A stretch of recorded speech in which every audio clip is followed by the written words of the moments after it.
और चौखट के हाँ। सिरे पर लगाए और वे उसका मांस को और उसके मांस को उसी रात उसी रात आग में भूनकर अखमीरी रोटी और कड़वे साग पात के साथ खाए। आमीन। आमीन। अभी सुनो, ये इज़राइल का त्योहार है। इज़राइल का फसह का त्योहार है। कौन सा त्योहार? 10वां दिन में मेमने को लेके आते, बराबर ना? कितना दिन में लेके आते? 10वां दिन में। आप अगर लेवी के कलाम जाएंगे, सेम वचन है लेवी के कलाम में, वहां पे भी लेवस्था विवरण के अंदर वहां पे भी लिखा है। ध्यान देना, 23 के अंदर 5 में। अगर आप गिनती के कलम में जाएगा, वहां पे भी 9 का 3 से 5 के अंदर लिखा है। मैं मुंह से बोल देता हूं, मैं कलम में लेके जाना नहीं चाहता हूं, मैं मुंह से बोल देता हूं, आप लिख के रख सकते हैं। आमीन। ये त्योहार के बारे में लिखा है। कौन सा त्योहार? फसह का त्योहार। गोधूली के समय। गोधूली का समय का मतलब क्या है? सूरज डूब जाता है और एकदम अंधकार नहीं होता है, सब दिखता है। समझ में आ रहा बात? उसको गोधूली के समय कहता है। और उस समय के अंदर क्या करता है? उस पशु को बलि चढ़ाया जाता है। ऐसा कौन सा भी समय में बलि चढ़ाया नहीं जाता है। समझ में आ रहा बात? कौन सा भी समय में बलि नहीं चढ़ाया जाता है। कैसा चढ़ाया जाता है? गोधूली के समय, जब सूर्य डूबता है, उससे पहले सूर्य डूब जाने का बाद जो अंधकार एकदम छावनी जैसा हो जाता है, एकदम घोर अंधकार नहीं, और उस समय ये पशु को बलि चढ़ाया जाता है। और इस पशु का बलि क्या करता है? उसका जो लहू होता है क्या करता है? हमारे दरवाजा को चौखट पर लगाया जाता है, और उसका मांस को क्या करता है? हम खाया जाता है, बराबर ना? चौखट पर लगाया, विपत्ति कितना भी आया पर इनके घर पर नहीं आया। आमीन। ये फसह का त्योहार था। आमीन। और इज़राइल क्या करता था? ये फसह का मांस जो है अंदर खा रहे थे। आमीन। आपको मालूम है, वो लोगों ने जब मांस मांगा तो वो टाइम में मांस भी आते थे। कौन सा समय? गोधूली का समय, मतलब शाम के बाद। मैं आपको बताना चाहता हूँ, बहुत से वचन है पर लेकिन अपने पास उतना दूर बहुत खुद ये करना पड़ेगा, लेकिन अपन को मैं बताना चाहता हूँ मेन फसह का समय। अभी जरा ध्यान देना, ये फसह का त्योहार हमारे लिए इतनी महत्व है। ये फसह कौन बना? हर साल बलि चढ़ाया जाता था, बराबर ना? और इसीलिए वो खुदा जो है इज़राइल के लिए एक मेमना बनकर आया। क्या बनकर आया? मेमना बनकर आया। और मेमना बनकर इस संसार में एक ही बार सारी बलियों को क्या किया है? खत्म किया गया। आमीन। बोला आमीन। हालेलुया। अभी सबसे पहली बात मैं आपको बताना चाहता हूँ, जरा ध्यान दे। अभी यीशु मसीह इस संसार में 2000 साल पहले आया और हमारे लिए वो खुद फसह का त्योहार बना। और उन्होंने सबसे पहली बात, हम 13 का वचन देखते हैं। अभी ज्यादा ध्यान देना। जॉन के कलाम, यूहन्ना के कलाम 13 का आगे अगर वचन जाएगा तो बहुत समय जाएगा, है वो वचन बहुत पढ़ने की जैसा है। आमीन।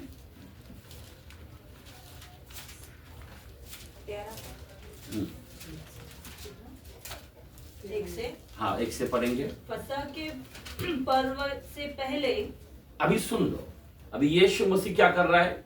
अभी कल फसह है और फसह से पहले जब यीशु ने जान लिया कि मेरी घड़ी आ पहुंचा है कि जगत को छोड़कर पिता के पास जाओ तो अपने लोगों से जो जगत में थे जैसा प्रेम वह रखता था, हाँ, अंत तक वैसा ही प्रेम रखा। तब शैतान शिमोन के पुत्र यहूदा इस्करियोती के मन में हाँ, यह डाल चुका था कि उसे पकड़वाए। पकड़वाए तो भोजन के समय यीशु ने यह जानकर कि हाँ पिता ने सब कुछ मेरे हाथ में कर दिया है, हाँ और मैं परमेश्वर के पास से आया हूँ हाँ और परमेश्वर के पास जाता हूँ। हाँ, भोजन पर से उठकर अपने ऊपरी कपड़े उतार दिए। एक मिनट, अभी भोजन बोलो तो क्या है? उन्होंने फसह का त्योहार बनाने के लिए उससे पहले उठकर खड़े हो गए। फसह का त्योहार क्या है? मांस और लहू, बराबर ना? अभी ज्यादा ध्यान देना, अभी कल है, लेकिन खुदा क्या कर रहा है? खुद पहले अपने शिष्य को फसह का त्योहार बना रहा है। आज रात को, वो जमाने के अंदर 2000 साल पहले, आज फसह का त्योहार, क्योंकि फसह खुद है, तो अभी वो बताना चाहता है कि मुझे मरना है, मुझे तीसरे दिन जी उठना है, मुझे पकड़ा जाएगा। अब सोचने की बातें हैं, वो खुद फसह के लिए, और शैतान जो है यहूदा को पकड़ के, उसका मन में शैतान आ चुका है ऑलरेडी, ये भी खुदा जान रहा है सब कुछ बातें को। जरा ध्यान देना, आगे पढ़ो कलाम को। और अंगोछा लेकर, और क्या किया है? अपने अंगोछा लेकर भजन से पहले, मतलब प्रभु भोज जो खुदा ने लास्ट सफर के अंदर, इसको होली थर्सडे बोलता है, कोई बोलता मुंदी गुरुवार बोलता है। ध्यान देना, आज हमारे लिए एक होली थर्सडे है, और ये थर्सडे का दिन याद रखना मेरे भाई और बहन, प्रभु ने अपने अंगोछा को लेकर क्या किया? आगे अपनी कमर बांधी, अपनी कमर बांधी, तब बर्तन में पानी भरकर चेलों के पाँव धोने, चेले के पाँव धोए, और जिस अंगोछे से उसकी कमर बांधी थी, हाँ, उसी से पोंछने लगा। कितना प्यार है, प्यार की कमी नहीं बता रहा है।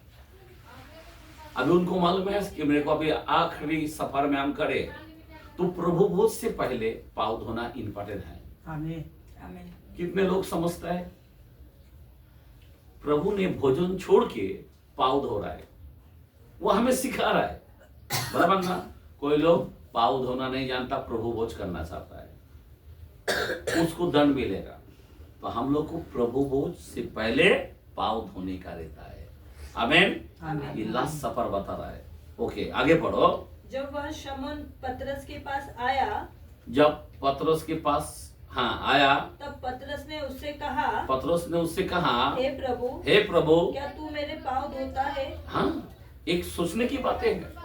एक शिष्य एक प्रभु से पूछ रहा है, क्या तू मेरा पाँव धोएगा? क्योंकि पतरस को पता है।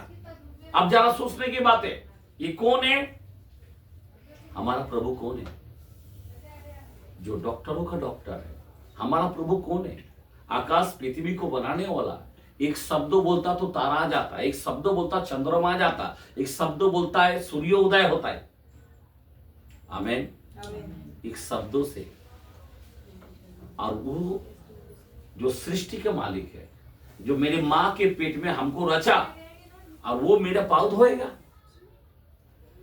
अब सोचने की बात है, हमारा प्रभु जो है वो कितना नम्र खुदा है, कितना नम्र बनकर आया है। गाधे पे ऐसे नहीं बैठा, नम्र। सिर्फ गाधे पे बैठने, गाधे में तो बहुत लोग बैठता है, इसका मतलब वो नम्र हो गया? नहीं, उसके काम देखो, उसका काम को देखो, उसका काम कितना नम्र है। पतरस को पाँव धोने लगा। आगे पढ़ो। यीशु ने उसको उत्तर दिया, जो मैं करता हूँ तू उसे अभी नहीं जानता, परंतु इसके बाद तू समझेगा। पतरस ने उससे कहा, तू मेरे पाँव कभी न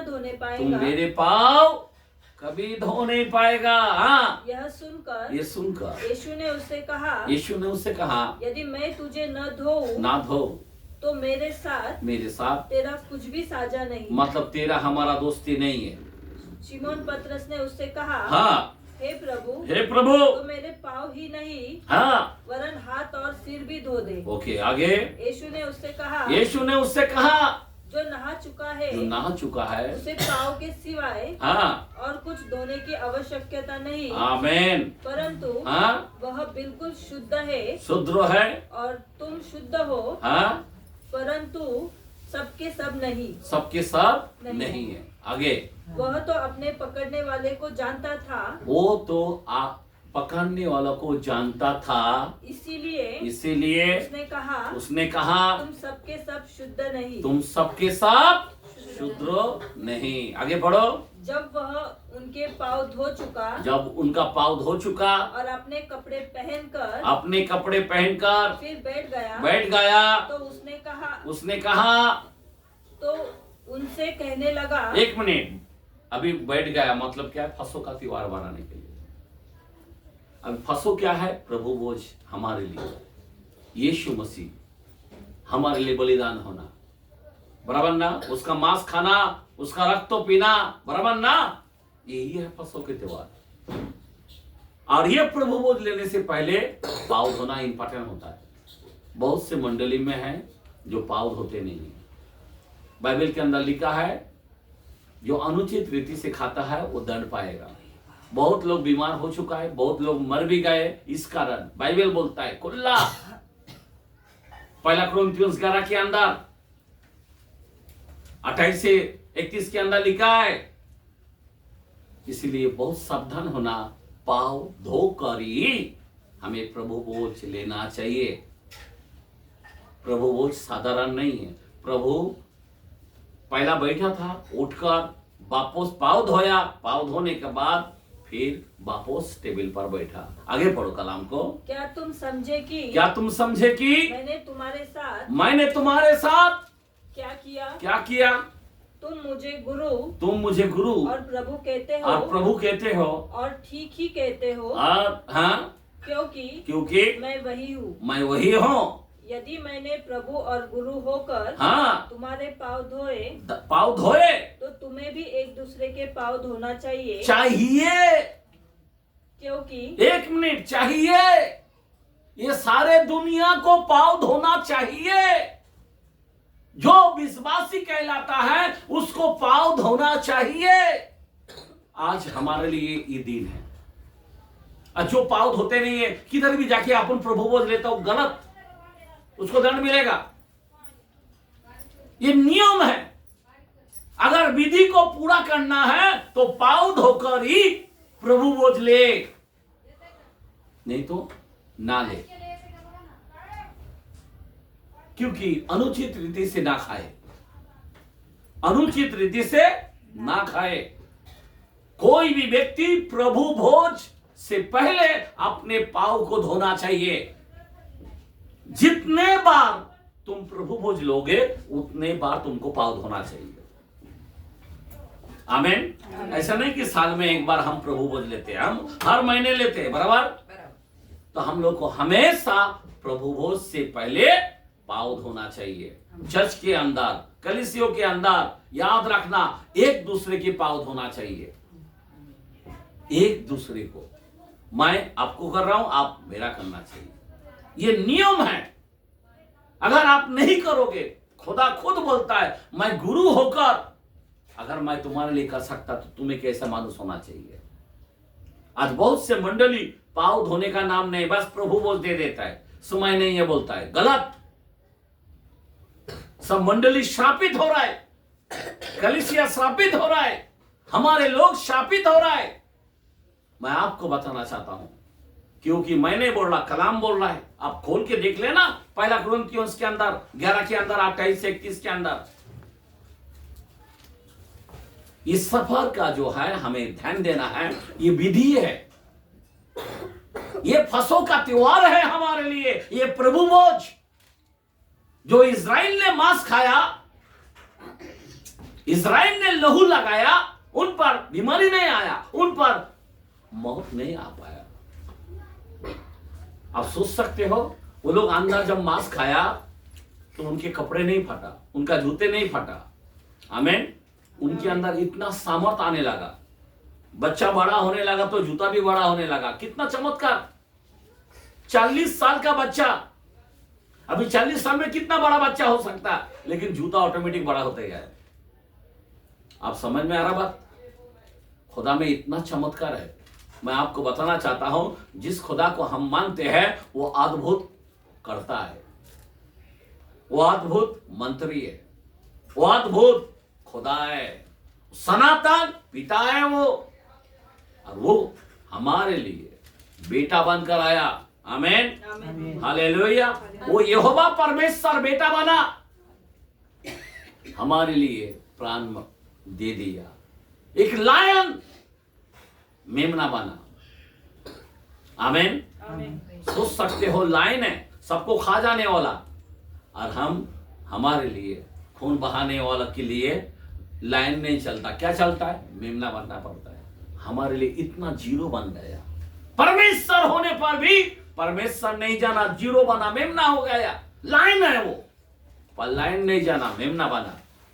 मैं आपको बताना चाहता हूं, इतना हम्बल हो गया, इतना नम्र हो गया, इसीलिए गधे पर आया वो। समझे बात? हमारा प्रभु यीशु मसीह इतना ग्रेट खुदा है, आप सोच सकते हो। और उसको पकड़ने वाला का, अभी यहाँ पे ध्यान देना, आगे पढ़ो कलाम को। क्योंकि मैंने तुम्हें नमूना दिखा दिया, मैंने तुम्हें नमूना दिखा दिया है। क्या दिया है? नमूना। हेलो, एक ढांचा तुमको दे दिया, ऐसा चलना। हेलो, कोई एक गाड़ी चलाना एक सिखा देता है, बता अभी ऐसा चलाना। जब लाल स्टॉप दिखता है ना तो गाड़ी रुक जाना, जब हरा आता है तो तब चलना, बराबर ना? एक बताया हमें किधर रुकना, किधर चलना, खुदा ने एक नमूना दिया है। आमीन। तो प्रभु बोझ हमें कैसा लेना है, एक नमूना दिया है। आज कई कलीसियों के अंदर ये नमूना नहीं मालूम, खाली पढ़ते तो है, आज छोड़ के आगे बढ़ जाता है। जरा ध्यान देना। कभी कभी मालूम है आपको, मालूम है बाइबल जो है, आपको पता है इजराइल जो है ईसा नबी के कलाम 52 और 53 बाइबल पढ़ता ही नहीं है। समझ में आ रहा बात? पढ़ेगा ना, उसका दिमाग काम नहीं करता है। ध्यान देना, पूरा यीशु के बारे में दिया है, खुला खुला बोला है हमारे पापों के लिए। वो कोड़े खाए, क्या खाए? कोड़े खाए। कितना कोड़े खाए? हाँ, बराबर ना? 39 कोड़े खाए, याद रखना। 39 क्यों? 39 40 क्यों नहीं है?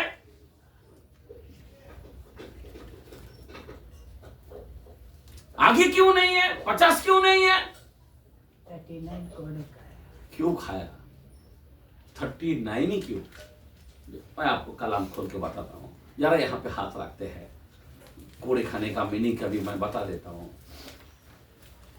व्यवस्था विवरण 25 में 3, 25 में 3, व्यवस्था विवरण अनुवाद डिट्रोमिन 35 चैप्टर 3। वो उसे 40 कोड़े तक लगवा सकता है। इससे अधिक नहीं लगा सकता। ऐसा ना हो कि इससे अधिक बहुत मार खिलवाने से हाँ, तेरा भाई तेरी दृष्टि में तुच्छ ठहरे। मतलब उसको दंड मिल सकता है। अगर एक भी आगे गया उसको दंड मिलेगा। क्या मिलेगा? वो तुच्छ, उसका काम से हाथ धोना पड़ेगा उसको। समझे बात? खुली बात है। इसीलिए 39 में खत्म किया। अभी 39 बोलो तो क्या है? 40 क्यों नहीं? क्योंकि हमारा प्रभु यीशु मसीह बाइबल के अंदर, मेरे को लगता है 11 में 24 के अंदर, 2 कुरिन्थियों में भी लिखा है, पौलुस बोलता मैं 39 बराबर ना, मैंने कोड़े खाए। कितना? वहां पे भी 39 कोड़े खाए, 40 नहीं खाया। पौलुस ने 40 नहीं खाया। कितना खाया? जरा पढ़ के देख लो। 2 कुरिन्थियों 11 का 24।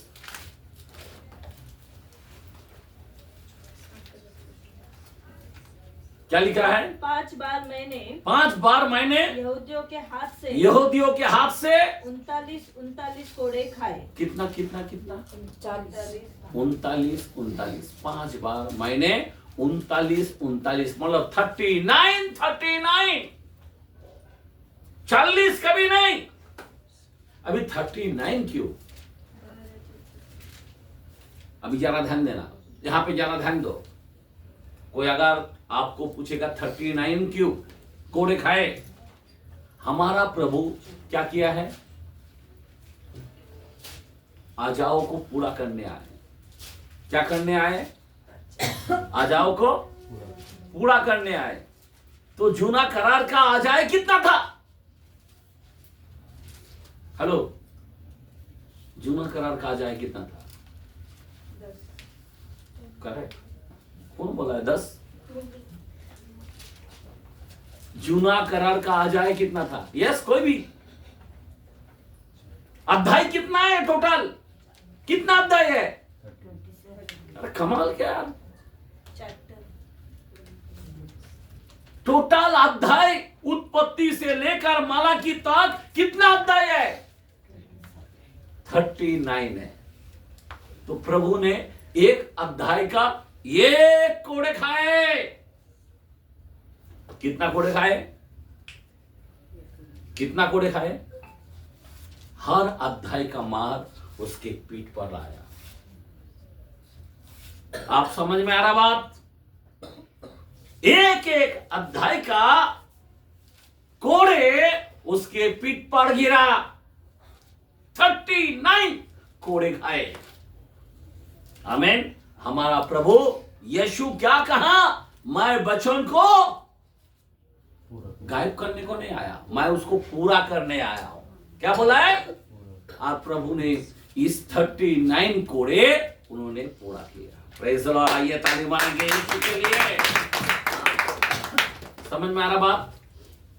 39 कोड़े खाए, ये साधारण बात नहीं है। पौलुस बोलता मैं भी 39 कोड़े, एक भी आगे नहीं, क्योंकि बस 39 ही प्रभु का अध्याय है, आगे नहीं है, 40 नहीं है कि 40 खाओ। समझ में आ रहा बात? नहीं तो सामने वाला क्या हो जाएगा? उसका काम जाएगा, उसको दंड मिलेगा, निकम में जानेगा। एक मरने का भी एक समय, एक हर चीजों का गिन गिन कर रहता है। आमीन। तो यहाँ पे जो कलाम में लिखा है 40 के आगे नहीं होना चाहिए। आमीन। इसीलिए 39 में रुक जाते। आमीन। हालेलुया। ये बहुत ही महत्वपूर्ण वचन है। अभी हम कहाँ पे पढ़ रहे थे? आगे पढ़े। हाँ, मैं तुमसे सच सच कहता हूँ, मैं तुमसे सच सच कहता हूँ, दास अपने स्वामी से बड़ा नहीं। एक मिनट, कौन सा पद है आप? 13 का ना? हाँ, पढ़ो आगे। दास अपने स्वामी से बड़ा नहीं, और न भेजा हुआ अपने भेजने वाले से। हाँ, तुम ये बातें जानते हो, ये बातें तुम जानते हो, और यदि उन पर चलो तो धन्य हो। हाँ, उन पर चलो तो तुम क्या होगा? जितने भी लोग पाओ धोकर प्रभु भोज लेते हैं वो धन्य है। आमीन। हालेलुया। सब लोग धन्य नहीं है। समझ में आ रहा बात? आगे पढ़ो कलाम को। मैं तुम सबके विषय में नहीं कहता, हाँ, जिन्हें मैंने चुन लिया है, हाँ, उन्हें मैं जानता हूँ। आगे। परंतु यह इसलिए है कि पवित्र शास्त्र का यह वचन पूरा हो। देखा, सुन लो, अभी एक प्रभु भोज एक दिन पहले क्यों कर रहा है? ये पवित्र शास्त्रों का वचन को पूरा हो। आमीन। प्रभु पूरा कर रहा है। आगे बढ़ो। जो मेरी रोटी खाता है, जो मेरी रोटी खाता है, उसने मुझ पर लात उठाई। समझे बात? क्या उठाई? लात उठाई। भजन संहिता में लिखा है ना 41 में, बराबर ना? आगे बढ़ो। अब मैं उनके होने से पहले, उसके होने से पहले तुम्हें जताए देता हूँ, तुम्हें जताए देता हूँ कि जब यह हो जाए, ये हो जाए, तो तुम विश्वास करो कि हाँ, मैं वही हूँ। मैं वही हूँ। अभी वही हूँ, वही हूँ, वही हूँ, ये है कौन? मूसा को कहा जो हूँ सो हूँ, मैं वही हूँ, मैं अब्राहम, इसहाक, याकूब का परमेश्वर हूँ। आमीन। मैं अल्फा और मेगा हूँ, मैं सर्वशक्तिमान हूँ, जीवन की रोटी मैं ही हूँ। आमीन। ये सब यीशु ही है। आमीन। हमेशा हूँ में लेके जाता है, इसका मतलब वही है। आमीन। और आगे पढ़ो। मैं तुमसे सच सच कहता हूँ कि मैं तुम्हें सच सच कहता हूँ कि जो मेरे भेजे हुए को ग्रहण करता है, क्या बात है, जो भेजे हुए ग्रहण करता है वह मुझे ग्रहण वो करता मुझे ग्रहण करता है। जो मुझे ग्रहण करता जो मुझे ग्रहण करता है वह मेरे भेजने वाले को ग्रहण क्या करता बात है, हालेलुया। जो मुझे ग्रहण करता है वो पिता को ग्रहण करता है, हालेलुया, क्योंकि वही है। आगे बढ़ो। ये बातें कहकर यीशु आत्मा में व्याकुल हुआ हाँ और यह गवाही दी, हाँ मैं तुमसे सच सच कहता हूँ कि हाँ तुम में से एक मुझे पकड़वाएगा। हाँ चेले संदेह से कि वह किसके विषय में कहता है हाँ एक दूसरे की ओर देखने लगे। बराबर। उसके चेलों में से हाँ एक जिससे यीशु प्रेम रखता था, हाँ यीशु की छाती की ओर झुका हुआ बैठा था। हाँ शिमोन पतरस ने उसकी ओर संकेत करके हाँ उससे पूछा बता तो वह किसके विषय में कहता है। बराबर। तब उसने उसी तरह यीशु की छाती की ओर झुके हुए उससे पूछा हे प्रभु वह कौन है। यीशु ने उत्तर दिया हाँ जिसे मैं यह रोटी का टुकड़ा डुबा कर दूंगा हाँ वही है। एक मिनट, अभी यहाँ पे बोलता है मेरे को एक जन पकड़ के देंगे, बराबर। अभी पतरस पूछने लगा, यूहन्ना के पास गया। अभी यूहन्ना क्या कर रहा है, छाती में प्रभु का सोने वाला वही व्यक्ति है, और प्रभु की छाती में जाके वापस पूछने लगा, प्रभु मेरे को बता कि कौन पकड़ के देगा। और प्रभु ने क्या बताया। हेलो, सुन लो मेरे भाई और बहन, हम लोग बोलते हैं वो अच्छा है, ये कलीसिया अच्छा है, जरा ध्यान देना। यहां पे क्या बोलता है, बोला जिसको मैं डुबा कर दूंगा।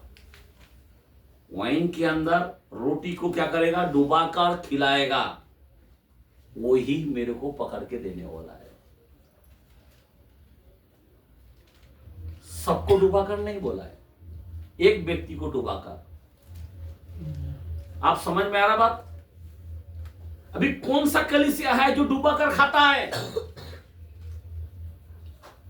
मैं बोल सकता हूं वो यहूदा का मंडली है, किसी का नाम लेने की जरूरत नहीं है। कौन सा मंडली है वो, जहां पे डूबा कर खाता है। हम उधर जाके हाजिर हो जाता है, लाइन में रुक जाते हैं। तुमने किसके साथ देने लगा, पकड़ के देने वाला का साथ है। आप समझ में आ रहा बात। ये आंख आपका खुलना चाहिए। आज का दिन क्या हुआ, आज हमारे बीच में यहूदा का मंडली बहुत से है जो डुबा कर पीता है। यीशु मसीह ने जिसको डुबा कर दिया और उसके अंग पे क्या आगे पढ़ो, जैसा डुबा कर दिया तो क्या करता है, उसने टुकड़ा डुबा कर हाँ शिमोन इस्करियोती के पुत्र हाँ यहूदा को दिया। टुकड़ा लेते ही शैतान उसमें समा गया। एक मिनट, क्या बोला है, टुकड़ा लेते ही शैतान उसमें समा गया। आप समझ में आ रहा बात। जो लोग ऐसा लेते हैं तो उसमें क्या समा जाता है, शैतान। आत्मा समाता है, पवित्र आत्मा आता है क्या शैतान आता है। आप सोच सकते हो मेरे भाई और बहन, मैं आपको बताना चाहता हूं, आपको ये प्रभु भोज का ये जो फसों का जो त्योहार है आपके दिमाग में आना चाहिए। मैं आपको बताना चाहता हूं ये फसों का त्योहार कैसा होना चाहिए। आज हमारे लिए ये फसों का त्योहार है। आज रात को यीशु मसीह ने अपने शिष्य को कैसा दिया और यहूदा को कैसा दिया। यहूदा को जैसा दिया डुबाकर उसके बदन पे शैतान आ गया। आमीन। समझ में आ रहा बात। तो वैसा हम ना दे।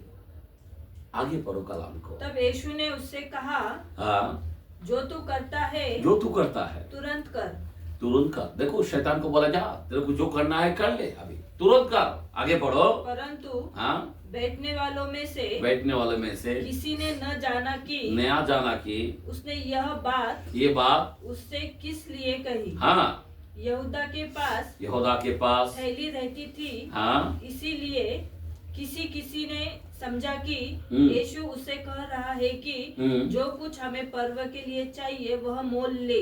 देखा, शिष्य लोगों को मालूम नहीं है, लेकिन इस शैतान से बात किया, बोला तू ये जो करना है कर। जरा ध्यान देना, यीशु सब कुछ जानता है। आमेन। हमने देखा वहां पे यीशु ने भविष्यवाणी किया, जा 2 चेलों को बोला, जाओ उस गांव में से, जा वहां पे तेरे को गधे का बच्चा मिलेगा, खोल के लेके आना। तेरे को कहेगा एक जन खुदा, उसका जो मालिक कहेगा, बोलना प्रभु को प्रयोजन है। कितनी क्या भविष्यवाणी करता है। हमारा खुदा कौन है? आमेन, हालेलुया। आगे पढ़ो कलाम को।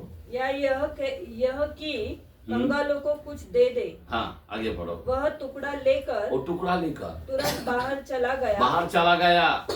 यह रात्रि का समय था। रात का समय था। आमेन। अभी ये रात का समय, अभी आज का जो रात है, आज से 2000 साल पहले बहुत ही इंपॉर्टेंट रात था। तीनों शिष्यों को लेके गए और बोला, क्या तुम मेरे लिए एक घड़ी भी जाग नहीं सकते? और प्रभु क्या करने लगा? प्रार्थना करने लगा और प्रभु के सामने प्याला आने लगा, सारा दुनिया का पाप का प्याला। और वो कभी लाइफ के अंदर उसके डीएनए जो है ना पवित्र है, पाप मालूम नहीं है, उसको बोझ आने लगा और ये कहने लगा ये प्याला टल जाए। लेकिन खुदा खुद कहने लगा, चलो पिता तेरी इच्छा पूरी हो, मेरी इच्छा नहीं, तेरी इच्छा पूरा हो। आप सोच सकते हो इतना कड़वा पाप, सारा दुनिया का बोझ। आप ईसा नबी के कलाम जब पढ़ते हो, इस सब ने हमने क्या किया, उस पर लात दे दिया, मतलब ये पाप का बोझ उन पर डाल दिया। अभी ये बहुत ही महत्व है। आप सोच सकते हो अभी जो, अगर आप 26 चैप्टर मैथ्यू अगर आप पढ़ेगा, मैं अगर आपको लेके जाऊंगा बहुत समय जाएगा। वहां से अगर हम मैं 12 से पढ़ते जाएगा ना, वहां पे सारे महायाजक आता है, पुरोनी आता है, बरब्बा आता है, वहां पे डाकू आता है, वहां पे मरियम, हर एक, मैं आपको क्या कहूं, नहीं यूसुफ आता है, हर एक व्यक्ति का नाम वहां पे है। आप 27 चैप्टर देखो, नहीं बोलने की मतलब ये है। और गतसमनी बाग के अंदर हुआ क्या, जरा ध्यान देना। रात का टाइम में क्या कर रहा था, प्रार्थना कर रहा था। अभी ये 30 सिक्का के लिए इसने क्या किया, प्रभु को रोटी को डुबा कर देने के बाद इसने क्या किया, अपने सैनिक को बुला के, जरा ध्यान देना, उनके सामने खड़े नहीं हो पाए, उनको पकड़ नहीं पाए, जब तक प्रभु ने आजाए नहीं दिया। आज दोस्त करके बुलाया, आके किस लिए बोला, तब तक याद रखना मेरे भाई और बहन, मैं आपको बताना चाहता हूं, हमारे लिए बहुत बड़ा महत्व होता है। क्या होता है? बहुत ही महत्व है। उसको कोई पकड़ने का कोई सैनिक का हिम्मत नहीं है। जैसा आगे बढ़े भूकंप होने लगा, जमीन तड़क उठा। जब प्रभु ने कहा, तब शिष्य लोग उसको जाके पकड़ा। आमेन, हालेलुया। अभी जरा सोचना है, क्यों हमारा प्रभु मरने के लिए आया था। क्या करने आया था? उसके अंदर कोई ख्वाहिश नहीं था मैं 100 साल जीऊं, उसके अंदर ख्वाहिश नहीं था मैं कम से कम 50 तो भी जीऊं। आमेन, आमेन। वो अपना प्राण देने के लिए, समय पर प्राण देने के लिए वो आया। दुनिया में ऐसा कोई नहीं कि हमारे लिए प्राण दे। एक व्यक्ति है, उसका नाम प्रभु यीशु। आमेन, आमेन, आमेन। वो जगत से ऐसा प्रेम किया कि अपना प्राण दिया। ज्ञान बांटने वाला बहुत है, लेकिन प्राण देने वाला कोई नहीं।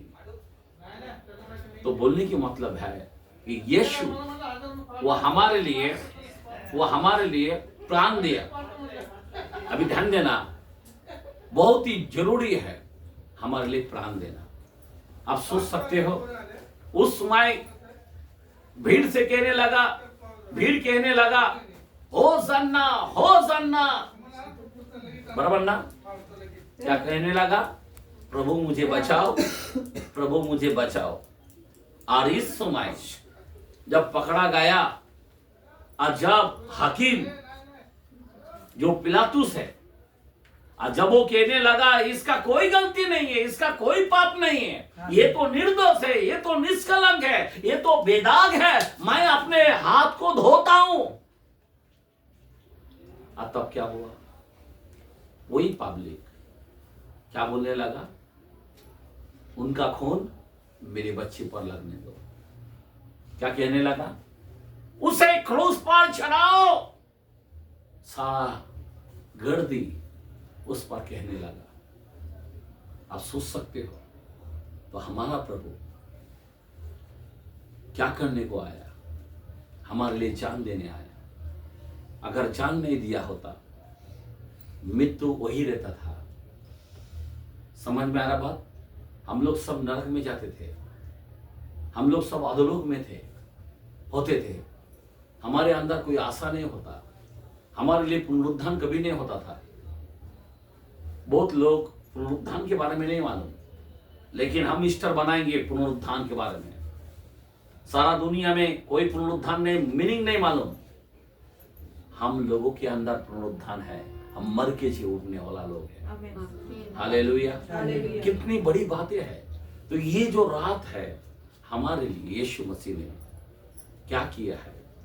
गत्सेमनी बाग के अंदर रोते रहा, प्रार्थना करते रहा। आमीन, बोलो आमीन, हालेलुया। और हमें एक नियम दिया, अगर मैं गुरु होकर इतना नम्र हो सकता है, तुम भी एक दूसरे के लिए कितना नम्र होना चाहिए? एक दूसरे के लिए कैसा नम्र होकर काम करना चाहिए? एक हमको दिया है। जो प्रभु से प्यार करता है उन नम्र व्यक्ति बनेगा। आमीन, हालेलुया। आगे पढ़ो कलाम को। जब वह बाहर चला गया, जब वो बाहर चला गया तो यीशु ने कहा, अब मनुष्य के पुत्र की महिमा हुई है। मनुष्य के पुत्र की महिमा हुई है। आगे परमेश्वर की महिमा देखो उसमें कितना हुई है। खुशी है, वो हैप्पी है। बोला अभी महिमा होगा, अभी वो चला गया, अभी मेरे को पकड़ेगा। जान देने में कितना उतावली हो रहा था। अभी मेरा महिमा होगा, अभी प्रभु का पिता की महिमा होगा। नहीं, और हम लोग भागते, कोई पकड़ने वाला बोला तो हम लोग क्या करेगा? छुपेगा, भागेगा। लेकिन हमारा यीशु बोलता अभी मेरा महिमा होगा। आमीन। अभी सच्चा पिता का महिमा होगा। हालेलुया। आगे पढ़ो कलाम को। यदि उसमें परमेश्वर की महिमा हुई है, हाँ, तो परमेश्वर भी अपने में उसकी महिमा करेगा। आमीन। और तुरंत करेगा। तुरंत करेगा। हे बालकों, हाँ, हे बालकों, मैं और थोड़ी देर, हाँ, मैं थोड़ी देर तुम्हारे पास हूँ। तुम्हारे पास हूँ। फिर तुम मुझे ढूंढोगे। हाँ, और जैसा मैंने यहूदियों से कहा, हाँ, जहाँ मैं जाता हूँ, जहाँ मैं जाता हूँ वहाँ तुम नहीं आ सकते। समझ में आ रहा बात? वैसा ही ये सब खुदा को मालूम है। अभी मैं थोड़ी देर, तुम खाली मेरे को देखोगे, इसके बाद तुम नहीं देखोगे। क्या खुदा को बराबर जो खुदा बोलता है वही, कितना दिल खोलकर जान दे रहा है। खुदा का कलाम बोलता ना, कोई मुझे मेरा जान छीनता नहीं, मैं खुद देता हूं। आमीन। एक ही व्यक्ति है जो हमारे लिए कुछ देता है, हमारे लिए प्राण देने वाला व्यक्ति। कोई है क्या ऐसा संसार में? आज आपके परिवार में बहुत लोग हो सकता है, कोई ऐसा जान देने वाला है क्या? कोई? हमारा खुदा प्राण देता है। आगे पढ़ो। वैसा ही मैं अब तुमसे भी कहता हूँ। हाँ, मैं तुमसे कहता हूँ, मैं तुम्हें एक नई आज्ञा देता हूँ। मैं तुम्हें एक नया आज्ञा देता हूँ कि एक दूसरे से प्रेम रखो। एक दूसरे से प्रेम रखो। बहुत बड़ा महत्व है। जिसने यीशु को जाना वो प्रेम करेगा एक दूसरे से। गलती करास के अंदाज जरा यहाँ पे हाथ रखे। मेरे को लगता 6 में दूसरा आयत को लगता, देखते हैं। अभी प्रभु ने हमारे लिए प्राण दिया और प्रभु ने एक आज्ञा दिया। आज का दिन परमेश्वर क्या दे रहा है आपको? एक आज्ञा दे रहा है। क्या दे रहा है? कमिटमेंट दे रहा है। तुम एक दूसरे का भार उठाओ। तुम एक दूसरे के भार उठाओ और इस प्रकार मसीह की व्यवस्था को पूरी करो। आमीन, आमीन, आमीन, आमीन, आमीन, आमीन। हम किसकी व्यवस्था को? मसीह की व्यवस्था क्या है? एक दूसरे के भार उठाओ। एक दूसरे के भार उठाओ। मसीह की आजा को पूरा करो। ये मसीह का आजा है, एक दूसरे को संभाल के लेने का। कलीसियों में विश्वासियों के साथ यहाँ पे ये आजाए हमको दिया है। और ये कलाम बोलता, मैं तुम्हें एक नई आजा देता हूँ। हाँ, पढ़ो कलाम को। मैं तुम्हें एक नई आजा देता हूँ। आगे कि एक दूसरे से प्रेम रखो। एक दूसरे से प्रेम रखो। जैसा मैंने तुमसे प्रेम रखा जैसा मैंने तुमसे प्रेम रखा है, वैसा ही तुम भी एक दूसरे से प्रेम रखो। आमीन। ये आज का दिन ये बात बोल के गए। यदि आपस में प्रेम रखोगे, तो इससे सब जानोगे कि तुम मेरे चेले हो। चेले का प्रूफ। आज चेले कौन है? खुदा इस संसार में क्या आजाद दिया? सबसे बड़ा आजाद क्या दिया? चेला बनो। क्या घोषणा किया? चेला बनाओ। आज का दिन शिष्यों से बात किया। आज से 2000 साल पहले पांव धोने के बाद, प्रभु भोजन के बाद जो आजाए दिया है, यही आजाए दिया है। और आगे पढ़ो कलाम को। शिमोन पतरस ने उससे कहा, अभी जरा ध्यान देना। शिमोन पतरस ने उससे कहा, हे प्रभु तू कहाँ जाता है? हाँ? तू कहाँ जाता है? यीशु ने उत्तर दिया, हाँ, जहाँ मैं जाता हूँ, हाँ, वहाँ तू अभी मेरे पीछे आ नहीं सकता। क्या बात है। आमीन। परंतु हाँ? इसके बाद मेरे पीछे आएगा। आमीन। बोला आमीन। हालेलुया। मेरे बाद तू काम करेगा। इसका मतलब जब तक मैं हूं ना, तब तक तू काम नहीं करेगा। इसीलिए खुदा ने बोला, मुझे तुम्हारे लिए जाना अच्छा है। मैं जाऊंगा और पिता से क्या करूंगा? मैं मेरे नाम से एक सहायक भेजूंगा। आमीन। और जब तुम्हारे अंदर आएगा, तब तुम सामर्थ पाओगे। तब तक सामर्थ नहीं मिलेगा, तब तक तुम सेवा नहीं करेगा, तब तक तू दौड़ेगा नहीं है, तब तक तू मेरे लिए जान नहीं दे पाएगा। आमीन। ये बात है, यही इंपॉर्टेंट है। तो इसलिए बहुत ही जरूरी है। और आगे सिमोन को क्या बोला है? आगे पढ़ो। पतरस ने उससे कहा, हे प्रभु अभी मैं तेरे पीछे क्यों नहीं आ सकता? मैं तेरे पीछे क्यों नहीं आ सकता? मैं तो तेरे लिए अपना प्राण भी दे दूंगा। मैं तेरे लिए प्राण भी दे दूंगा। आमीन। हालेलुया। अभी प्रभु क्या उत्तर दे रहा? देखो, अभी ये प्राण देने वाला व्यक्ति क्या कह रहा? जरा ध्यान देना, यहाँ पे खत्म हो रहा है। यीशु ने उनको उत्तर दिया, क्या तुम मेरे लिए अपना प्राण देगा? मैं तुझे सच सच कहता हूँ, मुर्ग बाग न देगा, जब तक मुर्गे बांग नहीं देगा, जब तक तू 3 बार मेरा इनकार ना करेगा। आमीन। हालेलुया। कितना बार इनकार करेगा? आज रात को कितना बार इनकार किया? 3 बार। आज हमारे लोग बार बार प्रभु को ठुकराते हैं, पतरस की तरह। लेकिन पतरस 3 बार ही हुआ, 4था बार नहीं है। याद रखना मेरे भाई और बहन, हम लोग बार बार गलती कर रहे हैं। यहाँ पे पतरस लास्ट उसका जो मौत है, उल्टा क्रूस पर टंगाया गया, खुद प्राण दिया उसने। आमीन। हालेलुया। बोलना बहुत कुछ था, लेकिन कलाम सुनाई जा रहा है। तो मैं चाहता हूँ मेरे प्रभु बोझ है, तो आइए हम लोग दुआ में जाएंगे। धन्यवाद देंगे। हालेलुया।